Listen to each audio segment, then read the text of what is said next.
Hello बच्चों, आज हम साइंस में नया चैप्टर स्टार्ट करने जा रहे हैं जिसका नाम है conservation of plants and animals. ठीक, जहाँ conservation of plants and animals ये टॉपिक पहले हम ये देखेंगे कि ये जो चैप्टर है वो क्यों है या किस चीज़ पे बेस्ड है। ठीक है, तो पहले हम चैप्टर के जो टाइटल है, जो नाम है चैप्टर का, उसका मतलब समझ लेते हैं। ठीक, कंजर्वेशन मीन्स सेव करना, बचाना, प्रोटेक्ट करना। किसे? प्लांट्स को और एनिमल्स को। ठीक, तो ये चैप्टर बेस्ड है कि हमें प्लांट्स और एनिमल्स को बचाना चाहिए, लेकिन किससे बचाना है और क्यों बचाना है। ठीक, तो देखिए बच्चों, जब हम किसी चीज़ का बहुत ज़्यादा एक्सेस यूज़ करते हैं या मिस यूज़ करते हैं तो उसका क्या होता है, उससे नुकसान होता है। उस चीज़ को भी नुकसान होता है और हमें भी नुकसान होता है। ठीक, भगवान ने जितनी भी नेचुरल चीज़ें बनाई हैं, हम भगवान में बिलीव करते हैं, या हम ये कह सकते हैं जो नेचुरली जितनी भी चीज़ें हमारे आसपास हैं, प्लांट्स, एनिमल्स, सॉयल, एयर, ये सब क्या है, एक दूसरे से जुड़ी हुई हैं। ठीक, अगर एक चीज़ भी इनमें से कोई ख़त्म हो गई या डिस्ट्रॉय होती है तो उसका असर दूसरी चीज़ पे ज़रूर पड़ता है।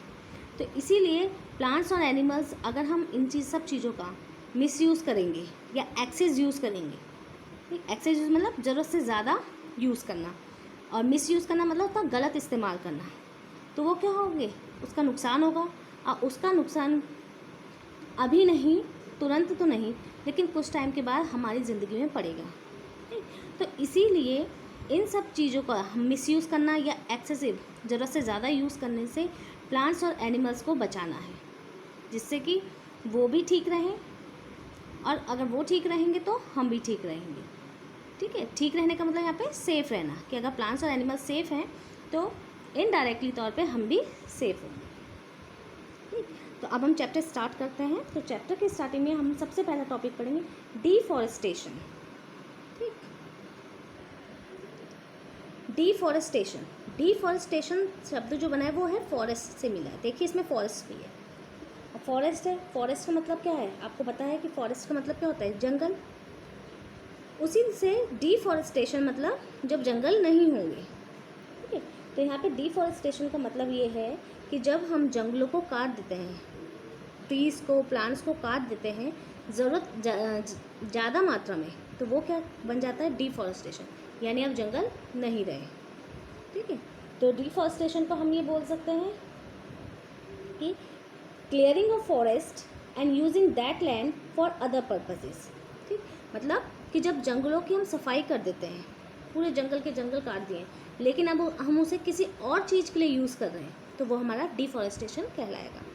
अब कैसे, देखिए आपने पहले बहुत बार देखा होगा कि पुराने ज़मानों में घर कम होते थे, जंगल ज़्यादा होते थे। ठीक है, अब क्या है, शहरों में क्या हो रहा है, इंडस्ट्री बन रही है, तो जंगल की कटाई हो जाती है, पूरा जंगल का जंगल साफ़ हो जाता है, काट देते हैं, वहाँ पे इंडस्ट्री बन जाती है।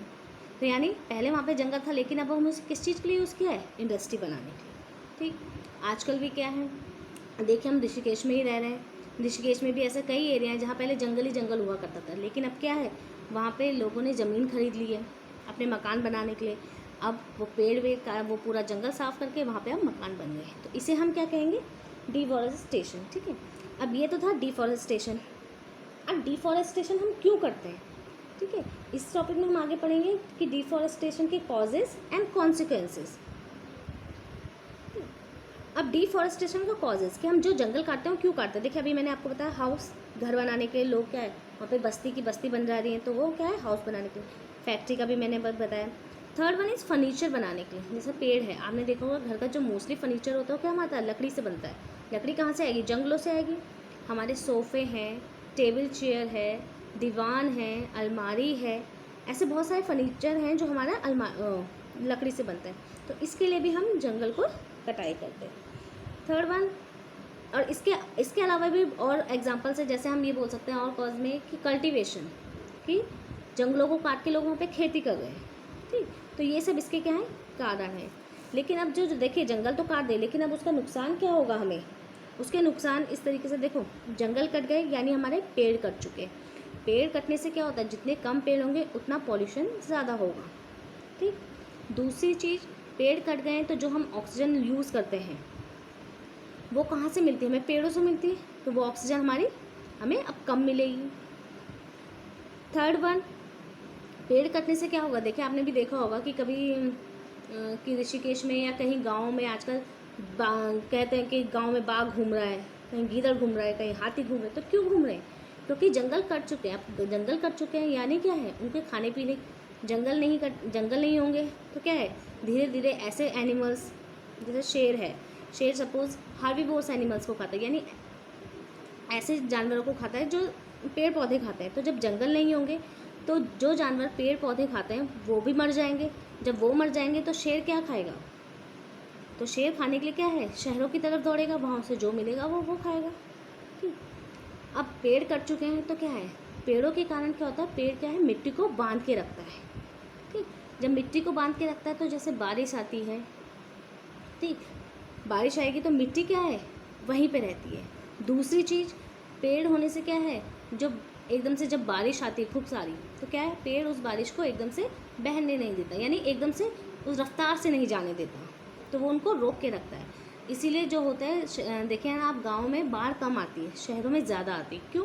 क्योंकि शहरों में कोई पेड़ तो होता नहीं है।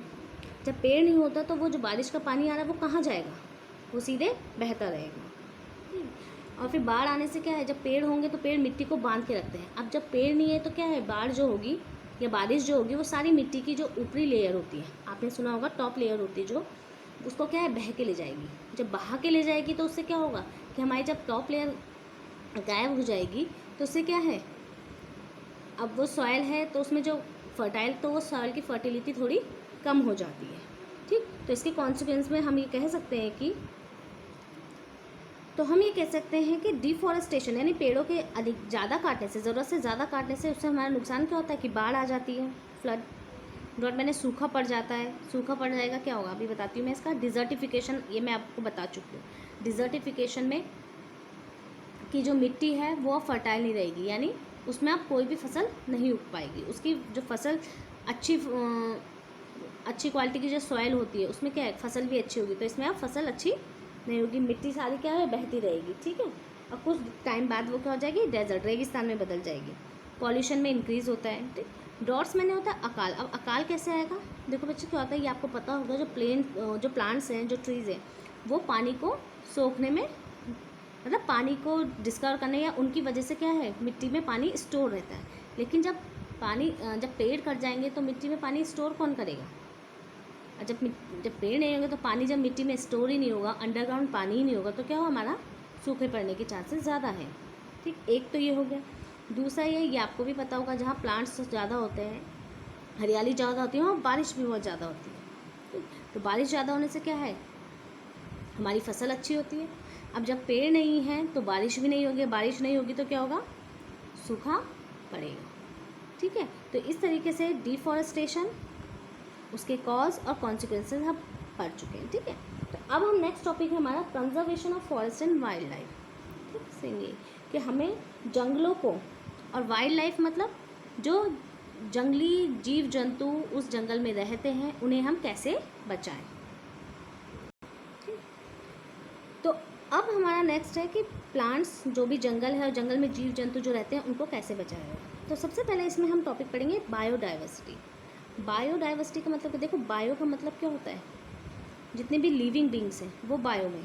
ठीक है, डाइवर्सिटी मीन्स वैरायटी।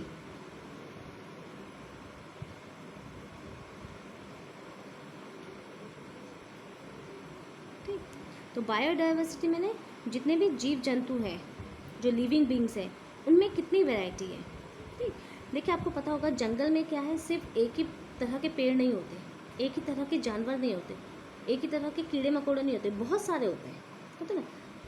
अब आप ये कहेंगे कि अरे वो तो जंगल, जैसे हम कहते हैं कि उस जंगल में एक ही वैरायटी के प्लांट्स होते हैं, वो भी होता है, लेकिन उन ट्रीज़ के साथ साथ और ट्रीज़ भी होते हैं, ये आप मान के चलेंगे कि सिर्फ एक। हाँ, ये हो सकता है कि किसी जंगल में एक प्रकार के जो पेड़ हैं वो बहुत सारी मात्रा में है, लेकिन ऐसा नहीं है कि उसमें सिर्फ एक ही वैरायटी के प्लांट्स मिलते हों या ट्रीज़, पेड़ मिलते हों। उसमें और छोटे मोटे पेड़ भी होंगे, घास भी होगी, घास भी अलग अलग प्रकार की होंगी। ठीक है, जानवर होंगे, शेर होगा तो हो सकता है भालू भी हो, भालू नहीं होगा तो कोई दूसरा जानवर होगा, जंगली जानवर। ऐसा तो नहीं होगा कि एक ही जंगली जानवर है। ठीक है, कीड़े मकोड़े होंगे तो अलग अलग प्रकार के कीड़े मकोड़े होंगे, बर्ड्स होंगी, चिड़िया होंगी तो अलग अलग चिड़िया होंगी। ठीक है, तो बायोडाइवर्सिटी मीन्स कि जब लिविंग बींग्स में बहुत सारी वैरायटी है। इसको आप ऐसे भी समझ सकते हैं कि जैसे गांव है तो एक गांव में पर्टिकुलर एक ही वैरायटी के लोग रहते हैं। ठीक है, एक ही वैरायटी मतलब सब एक ही चीज़ को एक ही मतलब एक ही जैसा रहते हैं, एक ही जैसा खाते हैं। ठीक है, अधिकतर। लेकिन अगर आप शहरों में जाएंगे तो आप शहरों में देखेंगे कि वहाँ तो अलग अलग वैरायटी के लोग रहते हैं। अब वैरायटी का मतलब जैसे आप दिल्ली में समझ लीजिए, तो दिल्ली में हिंदू भी होंगे, मुस्लिम भी होंगे, सिख भी होंगे, ठीक है, क्रिश्चियन भी होंगे, कोई नॉर्थ इंडिया को बिलोंग करता होगा, कोई ईस्ट से सिक्किम से रहता होगा, मुंबई से हैं, ठीक, कोई मुंबई का रहता होगा, कोई राजस्थान का रहता होगा। तो ये क्या है, बायोडाइवर्सिटी, कि जो लिविंग बींग्स हैं उन्हीं में कितने अलग अलग प्रकार के लोग रहते हैं। ठीक, तो हमें फॉरेस्ट और वाइल्ड लाइफ फॉरेस्ट को क्यों बचाना चाहिए? क्योंकि वहाँ बायोडाइवर्सिटी मिलती है, कि वहाँ बहुत सारे अलग अलग प्रकार के जीव जंतु मिलते हैं जो कि बहुत ही हेल्पफुल होते हैं हमारे लिए। तो इन सब चीज़ों से बचने के लिए, इन सब चीज़ों को बचाने के लिए सरकार जो है उससे कुछ प्रोटेक्टेड एरिया कंसिडर किए हैं या कुछ प्रोटेक्टेड एरिया बना है। अब प्रोटेक्टेड मैंने सिंपल है, प्रोटेक्ट मैंने बचाना, एरिया मैंने एरिया, तो कुछ एरिया को सरकार ने प्रोटेक्टेड डिसाइड कर रखा है या डिक्लेयर कर रखा है कि ये एरिया है, इसको हमने बचा के रखना है। ठीक है, और उन एरिया को उन्होंने अलग अलग नाम दे रखे हैं। ठीक है, डिपेंड करता है कि वहाँ पे किस प्रकार के प्लांट्स मिलते हैं, ट्रीज मिलते हैं, एनिमल्स मिलते हैं। ठीक है, तो ये हैं प्रोटेक्टेड एरिया जिनको हम बोलते हैं wild life sanctuary, biosphere reserve और नेशनल पार्क। ये 3 अलग अलग प्रकार के प्रोटेक्टेड एरिया हैं। तो सरकार ने जो protected area, wild life sanctuary, biosphere reserve और नेशनल पार्क, ये डिपेंड करता है कि वहाँ किस टाइप के, यहाँ क्या क्या रूल्स उन्होंने लगा रखे हैं। हर एरिया के लिए उन्होंने अलग अलग रूल्स हैं। ठीक है, किसी कोई एरिया ऐसा होगा जहाँ ह्यूमन बींग्स को जाने की परमिशन है, कहीं ऐसा है जहाँ ह्यूमन बींग्स को जाने की परमिशन ही नहीं है। ठीक, तो ये सब चीज़ें, ये सारे प्रोटेक्टेड एरिया हम आगे डिस्कस करेंगे। Now next one is flora and fauna. ठीक है, जब भी आप बायो पढ़ेंगे तो बायो में प्लांट्स और एनिमल्स की जगह हम फ्लोरा एंड फोना यूज़ करते हैं किसी भी पर्टिकुलर एरिया में, या हम सिंपल कहें जो प्लांट्स, ट्रीज़, इन ये वैरायटी होती है, इनको हम बोलते हैं फ्लोरा बायो के टर्म्स में, और एनिमल्स होंगे उनको हम बोलते हैं फोना। ठीक, तो अब हम नेक्स्ट टॉपिक यहाँ पे पढ़ेंगे। तो इसमें हमारा फर्स्ट टॉपिक है वाइल्ड लाइफ सेंचुरी। ठीक, वाइल्ड लाइफ सेंचुरी क्या होती है? ये एक ऐसा एरिया होता है, ठीक है, मतलब एरिया का मतलब यहाँ पे फॉरेस्ट है, एक ऐसा फॉरेस्ट का एरिया जिसको रिजर्व करके बचा के रखा जाता है। ठीक है, किसके लिए?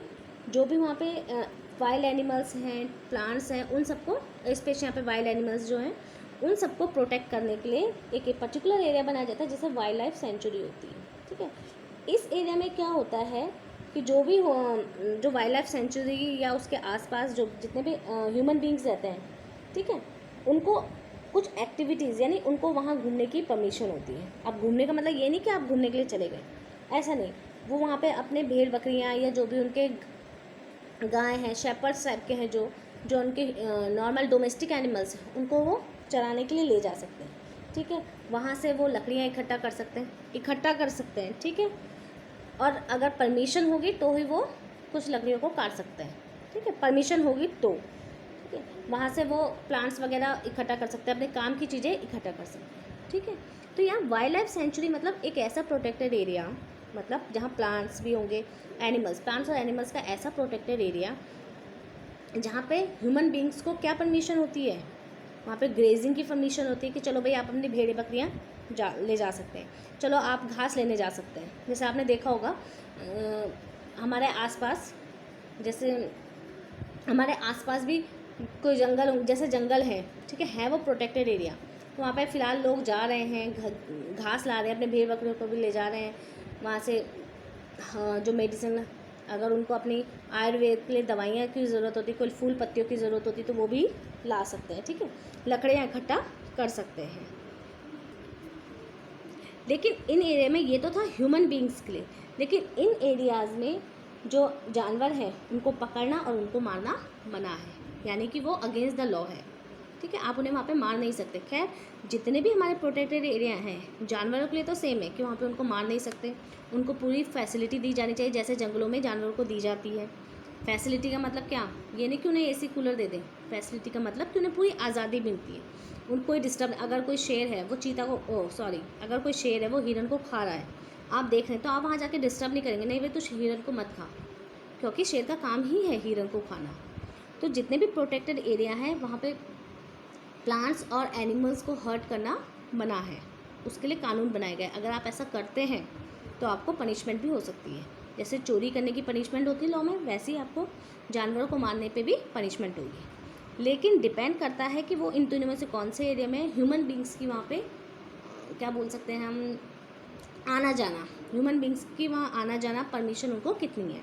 तो वाइल्ड लाइफ सेंचुरी वो एरिया होते हैं जहाँ ह्यूमन बींग्स जा सकते हैं, अपने भेड़ बकरियाँ ले जाते हैं, लकड़ियाँ इकट्ठा कर सकते हैं, ठीक है। Next is national park. तो नेशनल पार्क हम नेक्स्ट वीडियो में पढ़ेंगे। तो फिलहाल आज हमने क्या पढ़ा है, आज हमने पढ़ा है कंजर्वेशन